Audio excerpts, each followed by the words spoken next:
Hello दोस्तों, स्वागत है आपका करंट अफेयर की एक और नई वीडियो में।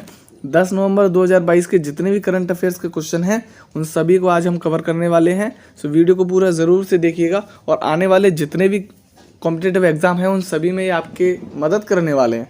So let's start. वीडियो को करते हैं स्टार्ट। वीडियो को स्टार्ट करते हुए सबसे पहला हमारा क्वेश्चन है कि हाल ही में उत्तराखंड का 22वां स्थापना दिवस कब मनाया गया। ऑप्शन आपके सामने, पहला 9 नवंबर को, दूसरा है 10 नवंबर को, तीसरा है 11 नवंबर को और चौथा है 12 नवंबर को। तो बेसिकली दोस्तों 9 नवंबर 2000 को उत्तर प्रदेश से अलग होकर उत्तराखंड एक नए राज्य के रूप में आया और उसी के साथ 9 नवंबर को हर साल उत्तराखंड का स्थापना दिवस मनाया जाता है और इस बार का ये 22वां स्थापना दिवस है, आपको याद रखना है।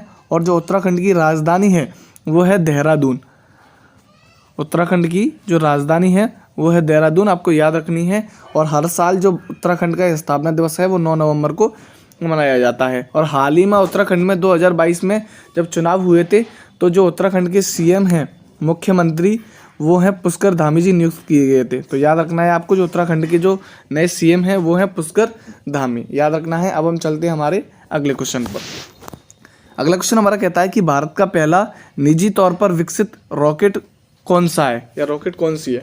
ऑप्शन आपका सामने, पहला विक्रम एस, दूसरा है विक्रांत, तीसरा है EOS 04 और चौथा है गगनयान। सो बेसिकली दोस्तों जो इसरो है, इसरो यानी कि इंडियन स्पेस रिसर्च ऑर्गेनाइजेशन, इसकी जो स्थापना है वो 15 अगस्त 1969 को हुई थी। याद रखना है आपको, इसरो की जो स्थापना है वो 15 अगस्त 1969 को हुई थी। इसका जो हेडक्वार्टर वो आपको याद रखना है बंगलुरु में स्थित है। और इसरो ने ही विक्रम एस, जो कि भारत का पहला निजी रॉकेट है, इसको लॉन्च किया है। और इसमें जो विक्रम है इसका मतलब है विक्रम साराभाई, जो कि भारतीय अंतरिक्ष विज्ञान के जनक कहे जाते हैं, विक्रम साराभाई। और इसमें जो एस है उसका मतलब है स्काई रूट एरोस्पेस, यानी कि जो विक्रम एस है उसकी जो लॉन्चिंग है वो स्काई रूट एरोस्पेस द्वारा की गई है। और कहाँ से की गई है, तो ये की गई है आपकी श्रीहरिकोटा। आपको याद रखना है कि इसकी जो लॉन्चिंग है वो श्रीहरिकोटा से की गई है, जो कि सतीश धवन अंतरिक्ष केंद्र से की गई है, याद रखना है आपको। और भारत का जो पहला निजी विकसित रॉकेट है वो है विक्रम एस। उसी के साथ यहाँ पर कुछ और ऑप्शन है, इसमें से पहला है विक्रांत। दोस्तों विक्रांत 2 सितंबर को भारत का स्वदेशी विमान वाहक पोत है जिसको लॉन्च किया गया था 2 सितंबर को कोच्चि से, याद रखना है आपको। और उसी के साथ EOS जो 04 है, EOS 04 के साथ PSLV C52 लॉन्च किया गया था। और ये 2022 का पहला उपग्रह है जिसको 14 फरवरी को लॉन्च किया गया था, याद रखना है आपको। अब हम चलते हैं हमारे अगले क्वेश्चन पर। अगला क्वेश्चन हमारा कहता है कि 2 से 5 फरवरी 2023 तक राष्ट्रीय शीतकालीन खेलों की मेजबानी कौन सा राज्य करेगा। तो बेसिकली दोस्तों जो राष्ट्रीय शीतकालीन खेल हैं वो फरवरी 2023 में इसका आयोजन होगा। फरवरी 2023 में इसका आयोजन होगा और इसकी जो मेज़बानी है वो उत्तराखंड करने वाला है। इसकी जो मेज़बानी है वो उत्तराखंड करेगा और उत्तराखंड में भी चामोली ज़िले में इसका आयोजन किया जा रहा है, तो याद रखना है आपको। और इसका जो राइट आंसर है वो है उत्तराखंड। और उसी के साथ यहाँ पर कुछ और ऑप्शन है, जिसमें से पहला है मध्य प्रदेश। तो मध्य प्रदेश ने पहली बार रणजी ट्रॉफी जीती है, आपको याद रखना है। और इसका जो राइट आंसर है, जो कि राष्ट्रीय शीतकालीन खेलों की जो मेज़बानी है वो करेगा उत्तराखंड, याद रखना है। और अब हम चलते हैं हमारे अगले क्वेश्चन पर। दोस्तों अगला जो क्वेश्चन है वो कहता है कि सोने की एक समान कीमत लागू करने वाला भारत का पहला राज्य कौन सा है। ऑप्शन आपके सामने, पहला कर्नाटक, दूसरा है केरल, तीसरा है नागालैंड और चौथा है सिक्किम। तो बेसिकली दोस्तों जो केरल है वो सोने की एक समान कीमत लागू करने वाला भारत का पहला राज्य बन गया है। और ऐसा करने से सबसे बड़ा जो फ़ायदा है वो उपभोक्ताओं को होगा और उनका जो शोषण है वो नहीं हो पाएगा। और ये जो लागू सोने की एक समान कीमत जो लागू की गई है वो बैंक रेट पर आधारित की गई है, बैंक के रेट पर आधारित की गई है, बैंक दर पर, आपको याद रखना है। और इसका जो राइट आंसर है वो है केरल। और अब हम चलते हैं हमारे अगले क्वेश्चन पर। अगला क्वेश्चन हमारा कहता है कि हाल ही में ICC ने क्रिकेट हॉल ऑफ फेम में 3 खिलाड़ियों को जगह दी है, इनमें से कौन एक नहीं है। ऑप्शन आपके सामने, पहला शिव नारायण चंद्रपाल, दूसरा है अब्दुल कादिर, तीसरा है चार्लोट एडवर्ड्स और चौथा है राहुल द्रविड़। तो बेसिकली दोस्तों जो ICC है इसका जो मुख्यालय है वो दुबई में स्थित है, इसका जो मुख्यालय है वो दुबई में स्थित है और इसके जो हेड हैं वो हैं ग्रेग बर्कले, याद रखना है आपको। और हाल ही में आईसीसी ने 3 खिलाड़ियों को जगह दी है ICC cricket hall of fame में, जिसमें से पहले हैं शिवनारायण चंद्रपाल जो कि वेस्ट इंडीज़ से संबंध करते हैं, और दूसरे हैं अब्दुल कादिर जो कि पाकिस्तान से रिलेट करते हैं, और तीसरा है चार्लोट एडवर्ड्स जो कि पहली एकमात्र महिला हैं जो कि इंग्लैंड से रिलेट करती हैं, इंग्लैंड से। और उसी के साथ जो राहुल द्रविड़ हैं वो इसमें शामिल नहीं हैं, तो याद रखना है आपको। और अब हम चलते हैं हमारे अगले क्वेश्चन पर। अगला क्वेश्चन हमारा कहता है कि मोरा हेली किस देश के इतिहास में पहली बार लेस्बियन गवर्नर बनी है? ऑप्शन आपके सामने, पहला भारत, दूसरा है अमेरिका, तीसरा है ऑस्ट्रेलिया और चौथा है इजराइल। तो दोस्तों जो भारत की पहली बार जो लेस्बियन गवर्नर बनी है वो अमेरिका में है, अमेरिका की बनी है, जिनका नाम है मोरा हेली। और उसी के साथ यहाँ पर कुछ और ऑप्शन है, इसमें से पहला है भारत। तो भारत के जो प्रधानमंत्री हैं वो हैं नरेंद्र मोदी, और जो अमेरिका हैं उनके जो प्रधानमंत्री हैं वो हैं जो बाइडन, राष्ट्रपति कह सकते हैं आप उनको। जो अमेरिका के राष्ट्रपति हैं वो हैं जो बाइडन, और जो ऑस्ट्रेलिया के जो नए राष्ट्रपति बने हैं वो हैं एंथनी अल्बनीज, और जो इजराइल के जो नए राष्ट्रपति बने हैं हाल ही में वो हैं बेंजामिन नेतन्याहू, याद रखना है आपको। और जो पहली इतिहास में पहली बार जो लेस्बियन गवर्नर बनी है वो है मेरा होली जो कि अमेरिका में बनी है, याद रखना है। और अब हम चलते हैं हमारे अगले क्वेश्चन पर। अगला क्वेश्चन हमारा कहता है कि 21 से 30 नवंबर 2022 तक किस राज्य में संघाई महोत्सव मनाया जाएगा?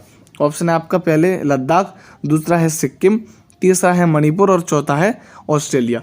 तो बेसिकली दोस्तों जो संघाई पशु है, संघाई एक पशु है जो कि मणिपुर का, संघाई जो कि मणिपुर का एक राजकीय पशु है, और इसी वजह से जो संघाई महोत्सव है वो हर साल मणिपुर में मनाया जाता है। और इस साल जो मणिपुर में संघाई महोत्सव मनाया जा रहा है वो 21 से 30 नवंबर के बीच में मनाया जा रहा है, याद रखना है आपको।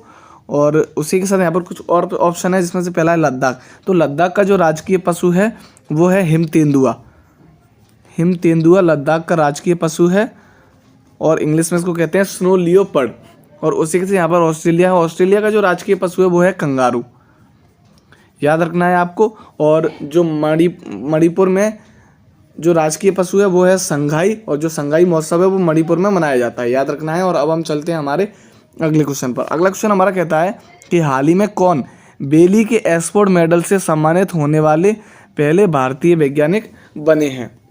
ऑप्शन है आपके सामने, पहले डॉक्टर सुभाष बाबू, दूसरा है केंताजी ब्राउन जैक्सन, तीसरा है शिंजो आबे और चौथा है जो बाइडन। तो बेसिकली दोस्तों जो बेली के एक्सपोर्ट जो मेडल है वो यूएसए का मेडल है, और भारत के इतिहास में पहली बार 82 वर्ष बाद, आपको याद रखना है कि 82 वर्ष बाद किसी भारतीय को ये सम्मान से किसी भारतीय को इस मेडल से सम्मानित किया गया है, याद रखना है। और जिस भारतीय को इस मेडल से सम्मानित किया गया है वो है डॉक्टर सुभाष बाबू, याद रखना है आपको। और उसी के साथ यहाँ पर कुछ और ऑप्शन है, जिसमें से पहला है केंताजी ब्राउन जैक्सन जो कि यूएसए की पहली महिला अश्वेत न्यायाधीश हैं, याद रखना है आपको। और दूसरा है शिंजो आबे जो कि जापान के पूर्व प्रधानमंत्री हैं जिनका निधन हो चुका है। और जो अगले हैं वो हैं जो बाइडन, जो बाइडन जो है वो अमेरिका के राष्ट्रपति हैं, याद रखना है आपको तीनों चीज़ें। और जो बेली के एक्सपोर्ट मेडल जो कि यूएसए का है उससे पहली बार 82 वर्ष बाद कोई भारतीय सम्मानित किए गए हैं वो हैं डॉक्टर सुभाष बाबू जो कि वैज्ञानिक है, याद रखना है आपको। अब हम चलते हैं हमारे अगले क्वेश्चन पर।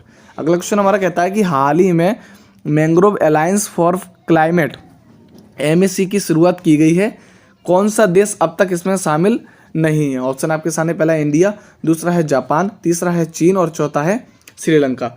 तो बेसिकली दोस्तों जो मैंग्रोव अलायंस फॉर क्लाइमेट है इसका जो बेसिकली उद्देश्य है वो है मैंग्रोव वनस्पति का संरक्षण, याद रखना है आपको। इसका जो उद्देश्य है वो है मैंग्रोव वनस्पति का संरक्षण है। और उसी के साथ इसमें जो देश शामिल हैं वो हैं, सबसे पहला है इंडिया हमारा, और दूसरा है इसमें जापान, और उसी के साथ यहाँ पर तीसरा है ऑस्ट्रेलिया, और चौथा है स्पेन, और पांचवा है श्रीलंका, याद रखना है आपको। तो यहाँ पर इंडिया सही है, जापान सही है, श्रीलंका भी सही है, चीन इसमें शामिल नहीं है, याद रखना है आपको। अब हम चलते हैं हमारे अगले क्वेश्चन पर। अगला क्वेश्चन कहता है कि हाल ही में केंद्रीय गृह मंत्रालय ने कितनी भाषाओं पर mother tongue survey of India report तैयार की है। ऑप्शन आपके सामने, पहला 576, दूसरा है 577, तीसरा है 578 और चौथा है 579। तो बेसिकली दोस्तों जो केंद्रीय गृह मंत्रालय है इसने 576 भाषाओं पर, मदर टंग भाषाओं पर रिपोर्ट जारी की है, याद रखना है आपको। और उसी के साथ हर वर्ष जो हिंदी दिवस है वो 14 सितंबर को मनाया जाता है, याद रखना है आपको। और उसी के साथ जो वर्ल्ड हिंदी दिवस है, आपको दोनों ही चीज़ें याद करनी है, एक तो हिंदी दिवस जो कि 14 सितंबर को, और जो वर्ल्ड हिंदी दिवस है वो 10 जनवरी को मनाया जाता है, याद रखना है आपको। और भाषाई आधार पर भारत का सबसे पहला जो राज्य बना है वो है आंध्र प्रदेश। तो ये क्वेश्चन भी बहुत इंपॉर्टेंट हो जाता है कि भाषाई आधार पर सबसे पहला जो राज्य स्थापित हुआ था वो है आंध्र प्रदेश, जो कि 1953 में स्थापित हुआ था, याद रखना है आपको। और उसी के साथ आज के हमारे 10 क्वेश्चन हुए कंप्लीट। अब कुछ क्वेश्चन है महत्वपूर्ण, जिनमें से पहला है लद्दाख का राजकीय पशु कौन है। ये पहला है लद्दाख का राजकीय पशु कौन है, और दूसरा है भाषाई आधार पर बनने वाला भारत का पहला राज्य कौन सा है, और तीसरा है इसरो का मुख्यालय कहाँ पर स्थित है। इन तीनों ही क्वेश्चनों की जो चर्चा है वो हम पिछले 10 क्वेश्चनों में कर चुके हैं, इसलिए आपको इसका जो आंसर हैं वो कमेंट बॉक्स में कमेंट करने हैं, और उसी के साथ ये आपकी आंसर की। और अगर आपको इसकी PDF डाउनलोड करनी है तो डिस्क्रिप्शन में PDF की लिंक दी हुई है, वहाँ से जाकर आप PDF को डाउनलोड कर सकते हैं। रोज़ करंट अफेयर पढ़ने के लिए चैनल को सब्सक्राइब जरूर से कीजिएगा। मिलते हैं किसी नेक्स्ट वीडियो में, तब तक के लिए जय हिंद।